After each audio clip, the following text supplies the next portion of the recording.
Of course, you've seen hundreds of finance influencers giving you hacks, tips, tricks on how to manage money, how to save money, tracking your personal finances, etc. etc.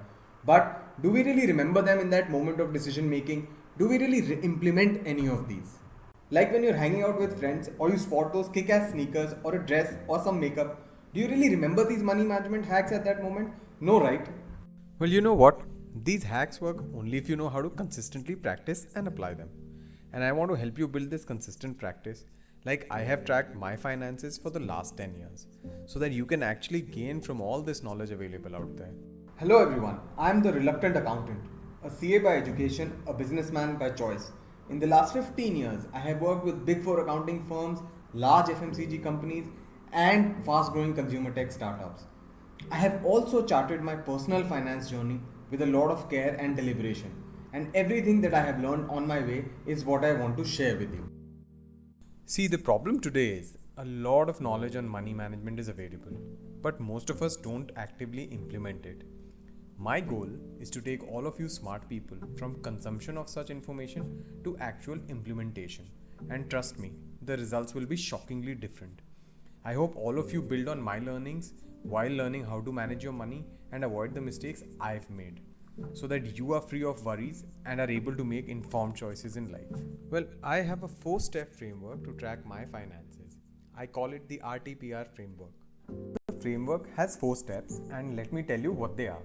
Number 1, I record all my expenses. Number 2, I take stock of my net worth at different intervals in time. Number 3, I make projections about my financial position at different intervals in the future. And number 4, I review my financial performance. Looks like a lot of work. Well, it is some work, but I'll show you my actual Excel sheets to make it easy. Trust me, I've been managing my money with this framework for over a decade, and it can't be simpler. What you have to remember is you're going to do this for yourself and not for a company, neither for a boss. This is just for your own freedom and your own betterment. That was motivation enough for me, and I hope it's motivation enough for you as well. The first step is as simple as it sounds. You need to track your expenses. Keeping a track of your actions is the first step to achieving results in anything that you do. You want to lose weight? Track your calories. You want to build muscle? Track your workouts and progress. You want to grow your business? Track your sales, your costs, your profits, and so on. And the same rule applies to money. You want to see it grow? Track every building block of wealth creation. Expenses are an important one, and that's why we need to track them. Now, we spend our money on a lot of things every day: eating out, shopping, travel, groceries, and it's impossible to remember all of this in our heads. So there has to be a more reliable yet efficient way of tracking your expenses. All you need is 3 things: a smartphone, which we all have, a good expense tracking app, and the good old Excel sheet. These are some top rated expense tracking apps on App Store and Play Store. I've been using Splitwise forever, and you can try it out. It works perfectly for this purpose. It's easy to use. It lets you enter all the basic information you need to do this right. It doesn't ask you for too much or too little. And most of the features that you will need to use are free. I'll just quickly show you how I run this for myself. So what I do is, at the beginning of every month, I make a group for that month. You see all these groups I've made for each month: April, February, Jan. You don't have to add any members here. It can be just you in the group. This is just to keep the expenses of one particular time period in one place. And then every time I spend more than $100, I record it in the group. So for example, I ordered some burgers at Zomato for $690. See the entry right on top. I just enter the amount, make sure the date is right, and also make sure Splitwise is putting it into the right category. The categorization helps me later in identifying my spending pattern and when I'm making my budgets. But you have to do this diligently. No matter how you've done the transaction, whether it's a UPI payment or a credit card or online purchase, just flip out your phone and record it right then. And that's why Splitwise is so useful, right? And if you don't do it right then, it's very likely that you will forget and never build this habit.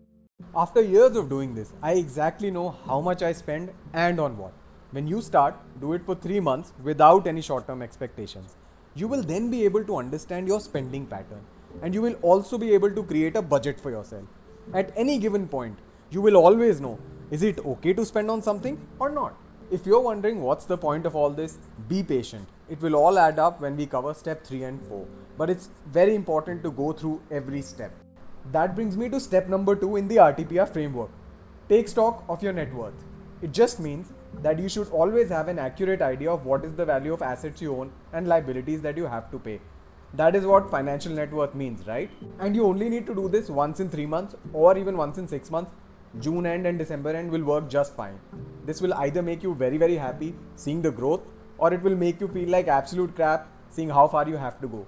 Either way, it's important to be aware and informed, even if it's bad news, right? But this step on its own for me is all about mental peace. At any given point, you know what are the financial resources you hold. It keeps you prepared for any unexpected situations.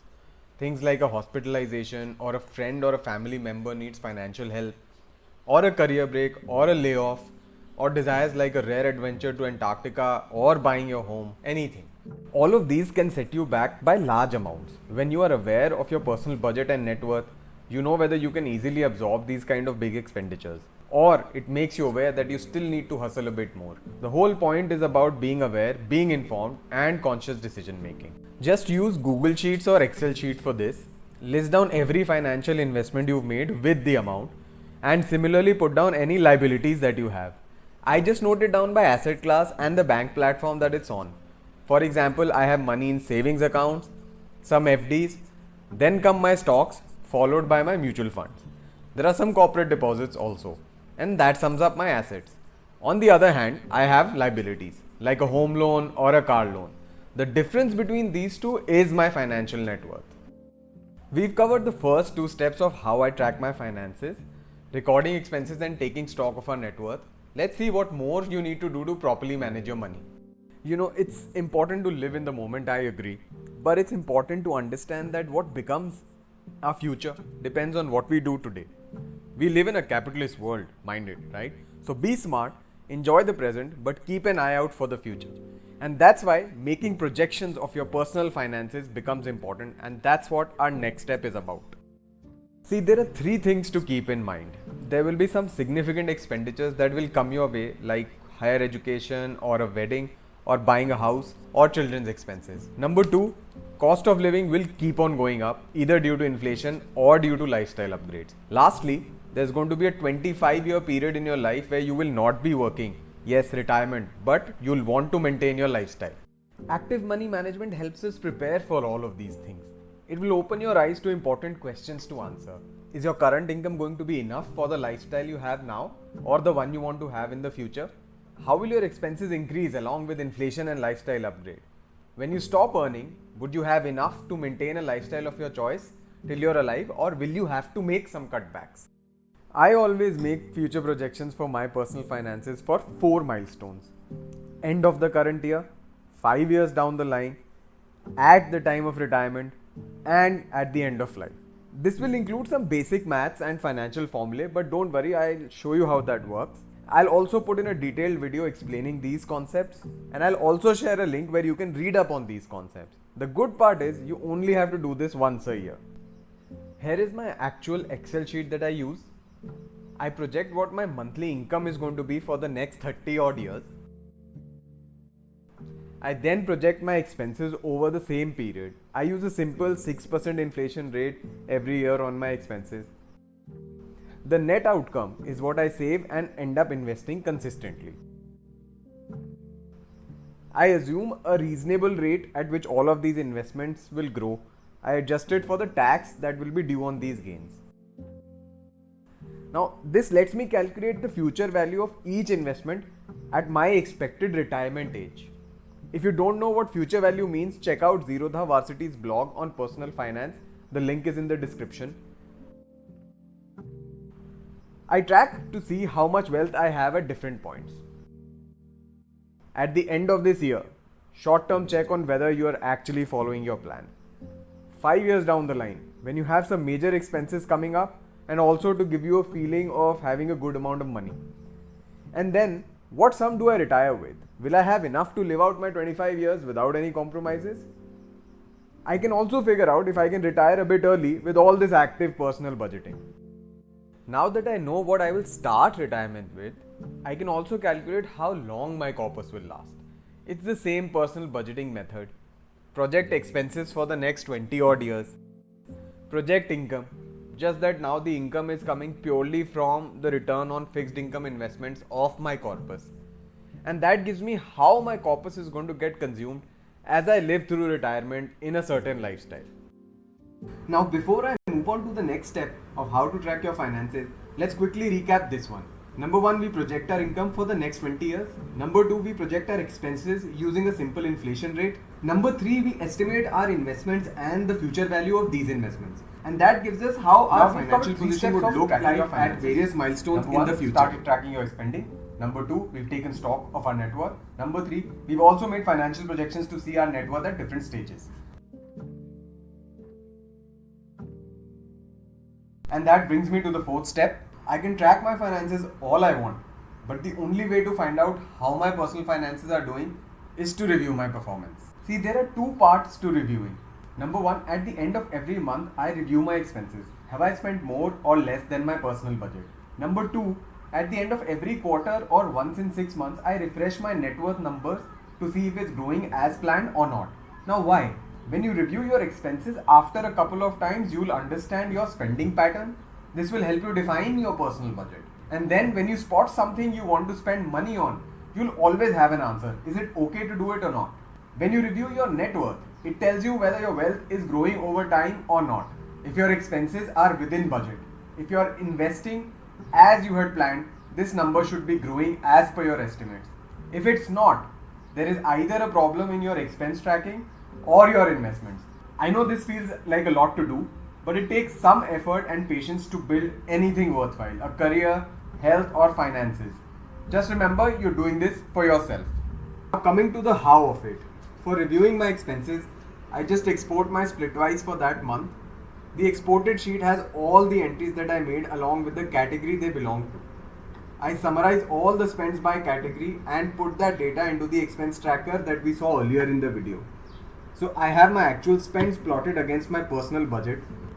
Now, I've developed my budget, learned my spending habits by tracking my finances diligently month by month over the last decade. Now, for reviewing your net worth, all you need to do is update the balances of all your assets and liabilities. If you have been spending and saving money as you planned, you should see an increase in either your bank balances or your investment balances or your liabilities going down, and hence your financial net worth should go up. When you do this every 6 months or so, you will also get an idea whether you will achieve your planned savings at the end of the year or 5 years down the line or not. In which case, you will have to figure out why will you miss the target. Is it the extra money spent, or is it that your investments haven't grown the way you thought they will? Doing this tells you if you need to take immediate corrective action, and that's extremely critical in money management. Okay. So we've wrapped up the 4-step RTPR process that I follow to track my finances, save money and create wealth. For everyone who's lasted till now, hats off to your commitment. Remember, the juice is in actually actioning it. I hope this takes you closer to implementing your own money management approach. Leaving you with a quick recap of how to manage your money. We started recording our expenses on an app. Anytime you spend more than $100, record that moment or at the end of the day.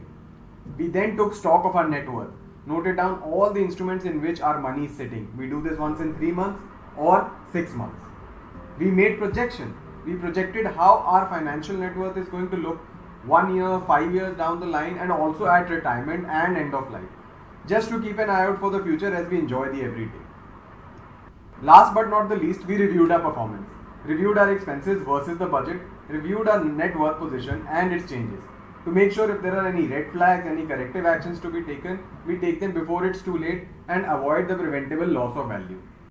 See, there are a lot of people spreading financial knowledge out there, and I think some of them are doing a good job. But my job is to help you implement all of that based on my own experience.